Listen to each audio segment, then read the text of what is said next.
Hello again, and welcome to another edition of Solo Friday Roundup. I am here not really filling in for, but I am going to bring you movie news today. Robert is still on hiatus, but he's going to be joining us again one day very soon. Let me get my stuff pulled up so you guys will actually know what it is, and I can tell you it is Friday Roundup, and that's YMBToAP on Friday, where I'm wearing two hats at the same time. Get it? Because I'm wearing two hats. It's video games and movies. I thought it was funny. Today is June 7th, 2024. So let's go ahead and get into it. I'm pretty excited to tell you guys about this new game, the new hotness. It's called Soul Mask. I have not heard of this one. It's kind of brand new. So it just hit early access on May 31st, and it went completely under my radar. It's really picked up steam. I didn't mean to do that. Steam. It's on Steam.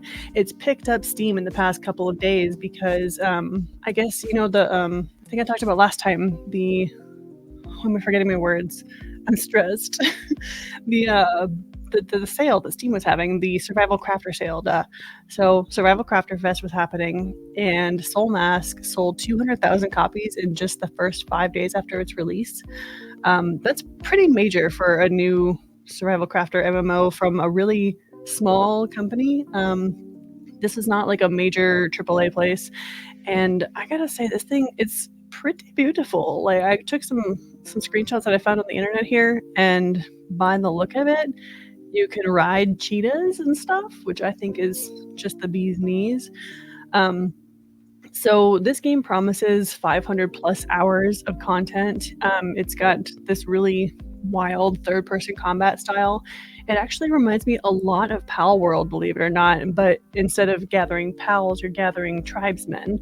So you're kind of going around in this big open world, and you're picking out different people, different things that you want to build your tribe with. When you recruit somebody, they have different personality traits, and then you can assign them to different things around camp based on those personality traits.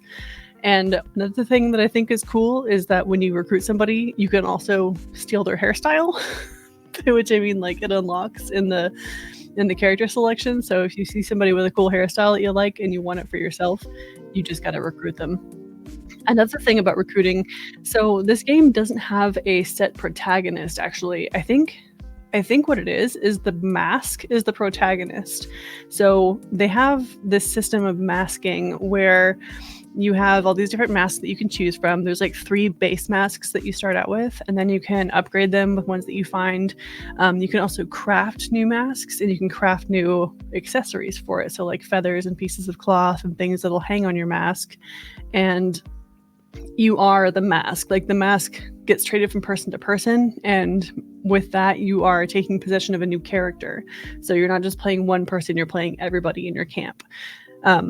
And I just think it's really neat. So the first week, they had a 10% discount that was going on, but because they sold so many copies, they were like, let's just extend that cool discount through 6/14. So June 14th, you can get this 10% off discount on Soul Mask, and it is only $26.99, which is really impressive for a survival MMO that promises so much content. Another really cool thing about this is that you can do PvE, you can do PvP, you can do it solo, you can do it co-op, you can get a dedicated LAN server, you can get one of the official servers that can hold up to 50 players on it, which is kind of unheard of. That's a lot of people on one server. So I don't want to call it, is it an MMO? I guess it's an MMO because 50 people is small for an MMO server, but it is big for a personal server. So I think this is one to definitely watch out for. It seems like it's going to have a lot of content now and in the future. So if you're into survival crafters and you're into this whole Mayan mask situation, check it out. Soul Mask, $26.99 on Steam right now. Next thing I want to talk about is some Baldur's Gate updates, some news from Baldur's Gate. So Baldur's Gate 3 has finally announced mod support, official mod support. So this is a pretty big deal because the modding community for Baldur's Gate 3 has been probably the most active modding community I've seen since The Sims, which is really saying something. I mean, they have so many out there. There's a mod for anything you can think of. If you were playing through the game and you're I wish this was different in some way, go check out the mods, because I'm sure there's 5 or 6 different mods for what you want to do. So they're not going to be supporting all the mods, and I'll get into that here with a quote in a minute. But I wanted to tell you guys that they're having a closed alpha that actually kicked off on June 3rd. So that was on Monday. And after the alpha, they're going to be doing a beta, which is planned to start in July with about 1,000 players. And after they get done testing all of that, they're going to be planning on full release in September. So it's happening. They've been talking about it for months, and now it's here. And one of the main sticking points is like, there's a lot of kind of spicy mods for Baldur's Gate. A lot of people play Baldur's Gate because it is a spicy game. So this is a quote directly from their website. It says, Baldur's Gate 3 as a Dungeons & Dragons game licensed by our partners, that's Wizards of the Coast. They have certain guidelines in place to ensure the integrity of the game's universe. So you can't make something that's just totally against the universe of D&D. I'm sure Wizards of the Coast is going through with a fine-tooth comb and figuring out, what they do want to honor, what they don't. So that said, we want to support as much creative freedom as possible. Our goal with mod.io, which is the platform we're going to be using to do all this, is to strike a balance that allows for extensive modding while keeping the guidelines in mind and open the door for mods to reach as many players as possible while ensuring they work seamlessly across different platforms. And that is a really big undertaking, because you have to think, they got to plan it for PC, for Xbox, for PlayStation. They got to test it thoroughly and extensively, really try to break these things. So it's definitely going to be a long project. I'm actually surprised that it's releasing as early as September, but I'm sure they've been doing a lot of work in the background since this has been announced. So they also said, while some not safe for work mods and certain script-heavy modifications may not be supported through the official pipeline, modding outside of our pipeline will still be an option. So they're basically telling you, we're not taking away the spicy mods, we just won't be personally endorsing them. So good on you, Baldur's Gate. I like to see all the stuff that comes out of this game, because the community is so huge, and the fact that there's still stuff in the game that people haven't found is really fascinating to me. So heck yeah for Baldur's Gate. Next thing is Grand Theft Auto 6. We got a little bit of news or not news this week. So Grand Theft Auto will not be on PC, probably. During a talk at the TV Cohen conference on May 30th, the CEO of Take-Two, his name is Mr. Strauss Zelnick, excellent name. He was asked about the lack of a PC announcement for the game and whether or not it was a firm decision or if they were still thinking about it. And he said, I hate this quote so much. He said, well, the lack of an announcement is not something that could be set in stone, as near as I could tell, because the only thing that happens after the lack of an announcement is an announcement, I suppose, or a continuing lack of an announcement. I guess that could happen too. It doesn't seem to me that either would be set in stone, which is nothing. That's nothing. But he concluded by saying that Rockstar will be where the consumer is on any platform that makes sense over time. So I can't imagine they would ban Grand Theft Auto from PC forever and just not do it, because a huge base for players is on PC. I've seen a lot of angry Redditors who are like, why not? So I feel like they will be announcing eventually, maybe not soon, but one day, what could follow the lack of an announcement. Only further lack or an announcement. We'll find out one day, or we won't. Thanks, Rockstar. Okay, next game and last video game that I want to talk to you about is one called The Thaumaturge. So I have a slide with the name of it on there because I wanted you to be able to see it, The Thaumaturge, but I also wanted you to just luxuriate in this art with me because I think it is really pretty and I like it a lot. So this is another one that I completely missed when it came out. This is an old one at this point. It's from March 4th, but I wanted to talk about it because I hadn't seen it before and it looks really cool. So this is a new platform game. It's on PC, PS5, and Xbox's Series S and X. It's a story-driven RPG, and it has these morally ambiguous choices that you can make, branching storylines, and it takes place in the culturally diverse world of 20th century Warsaw. So I think that's going to be very interesting. I'm getting big Disco Elysium vibes, and it just looks like a like a fun, creepy time. So you control the detective in the game. His name is Wiktor Suzulski, and he's investigating 1905 supernatural crimes in Warsaw. Is trying to figure out the mysterious death of his father.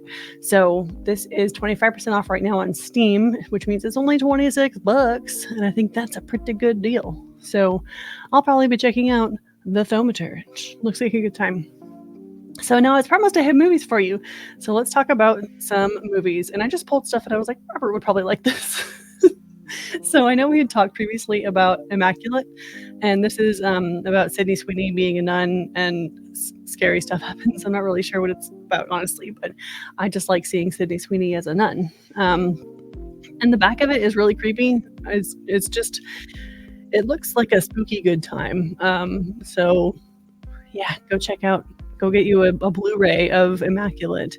I don't think it's in 4K because horror movies don't come out in 4K, but alas. Another one that we've got, and these come out on next Tuesday, June 11th. So, okay, I hate this one. And I put it in here specifically because I hate it and I think Robert would love it.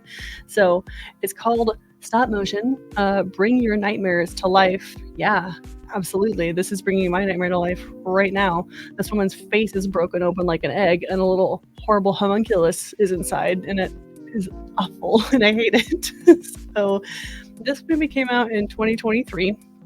It's about a stop motion animator who is struggling to control her demons after the loss of her overbearing mother. So it just looks spooky. I think that it's probably going to be a really good creepy one. It's from IFC Films, and if you know anything about horror and IFC, you know it's going to be a dark one. So go check out Stop Motion on Blu-ray if you are so inclined. Next one I want to talk about is called Dog Man. So this is also a 2023 movie. I like the concept of this. Like the overview says, a boy bruised by life finds a salvation through the love of his dogs, which just sounds kind of heartwarming and fun. But then like it looks like this. So I don't think it's a fun movie, but it is a boisterously insane action thriller. So why don't you go check that one out? Also not in 4K, just a Blu-ray. And the last one I want to talk about is in 4K, and I think Robert's going to be excited for this one, and some of our patrons as well who are big fans of Gojira. So the Godzilla and Kong Monsterverse 5 Film Collector's Edition is coming out on 4K Blu-ray, and you get a bunch of movies with it. So it comes with 5. I said that at the top. It comes with 5 movies, 6 discs though. So I think one of them is a special content or a bonus thing. I just really like the actual cover for this. I think it's very well done. Both the front and back are the same, but it's nice. Is it the same or is that a slipcover? Actually, now that I'm looking at it, it might be a slipcover. And then when you open it up like a book, you have the Godzilla on one side and the Kong on the other side. And it looks like he's holding either a clarinet or a shotgun. Not sure which one. The inside, I don't know if that folds out or if that's just a big poster. Like you have this cool long strip that has this wonderful art on it. It's just really incredible and very cool. So fans of Godzilla and Kong are going to have a good time with this one. I couldn't find a price for it, but hey, it's out on the 11th. So if you are so interested, go scoop it up. Godzilla and Kong. What more could you want? That is all I've got for you today on the roundup. I hope you found something that you liked, some movies that you want to see more of, some video games that you want to play. And don't forget, of course, that we are brought to you by, where's my duck? There's my duck. Lovely Puddles. Mr. StreamYard himself. I wonder if I could match up his head. No. Yep. Okay, go get Puddles. Look at Puddles. He's wonderful. Go get you some StreamYard action if you are so inclined to be producing a show for social media platforms. If you want to do a weekly show with special guests, you want to do webinars, podcasts, what have yous, they're all here on StreamYard with Puddles. So thanks again for tuning in, and we will see you right here on Friday Roundup next week. Have an excellent evening. Goodbye.